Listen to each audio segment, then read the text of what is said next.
taken on people like the late Sherry Aite and, of course, the former finance minister, Tepe. You've described them as evils. Why? Because Sherry Aite, for instance, said, I should tell my principal to come and meet her halfway. And I said, what do you mean by halfway? And she said, oh, you're a businessman. You should know when someone tells you to meet him halfway, you should understand. So go and tell them. Did she explain the meaning of halfway? That's what she said. Just now you pay bribes? If they want what understanding did you get from that? If they want this ambulance project to go through.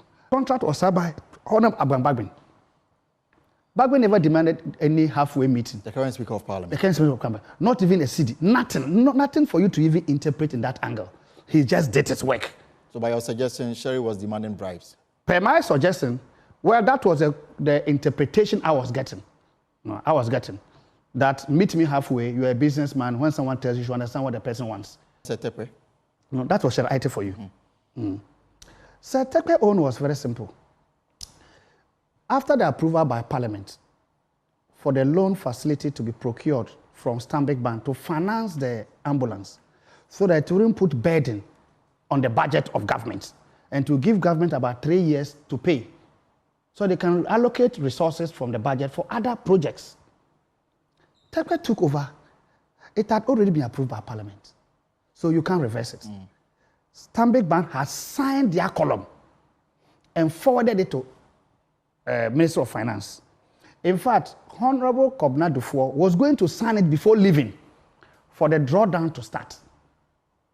But then he said that, the new president, His Excellency John Dramani Mahama, had just nominated Setepe to take over from him. As vice. And Setepe was going through the vetting process. So it would not be fair for him to sign office when he is just leaving office and he knows Setepe is coming. In any case, it has gone to Parliament. Stanbic has already signed. Everything has been done. It's just in the tray. When Setepe comes, he will just come and sign it, and the drawdown will just start. There's nothing to be done about it. So Setepe was confirmed. He took over. The man handed over to him, and the man just disregarded what Parliament, the sovereign will of Ghanaians, wanted. What explanation did he give? He's the best person to explain.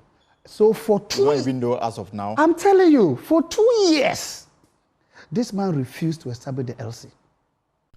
Concerning the ongoing ambulance procurement trial, the criminal case between the Republic of Ghana versus Afrafanto and Richard Japka, following the cross-examination, the completion of the cross-examination of Richard Japka, he has given an interview on JoyNews, and we've just listened to a few minutes of it, and I just want to dissect because I listened to the whole interview, and what I've noticed is he talks a good talk, but in court it's not just talking. You have to buttress or back up that talk or support that talk with evidence and facts. So everything he has said, it may be true, but if the matter is in court, he needs to buttress it with evidence and facts, because the only things that are admissible in court are evidence and facts. So if he hasn't been able to buttress what he's saying with evidence and facts in the courtroom, then the only option left for Afrafanto and Richard Japka is to go for plea bargaining,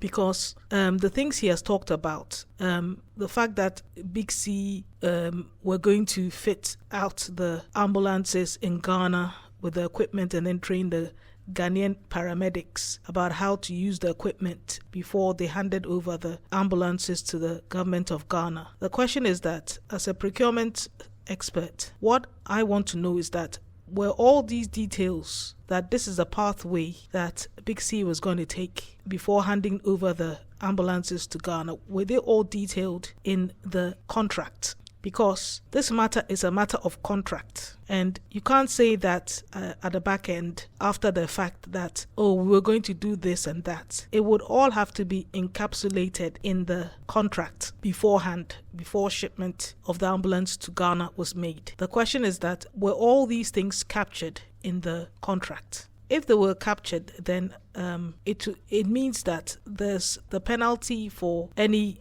procurement malfeasance will be minimal. But if it wasn't captured, then unfortunately, this matter sounds like the Capital Bank criminal case affair, where the founder of Capital Bank, where the founder of Capital Bank, Atu Asian, had to take the fall for Capital Bank. Even though he had people who were helping him, he took the fall. And when he couldn't return the money in the plea bargain, as specified with the Attorney General's office and the government of Ghana, he has now been put behind bars for 15 years. So, to be honest, if the documentation doesn't match the words of Richard Japka, then unfortunately him, Richard Japka, and Atuforsen are going to be made the fall guys, like Atu Asian was made the fall guy for the downfall of Capital Bank. That is the way it's going to happen, because in this world, when things are going well, you've got many friends, but when things are not going well, very few people will stick by you.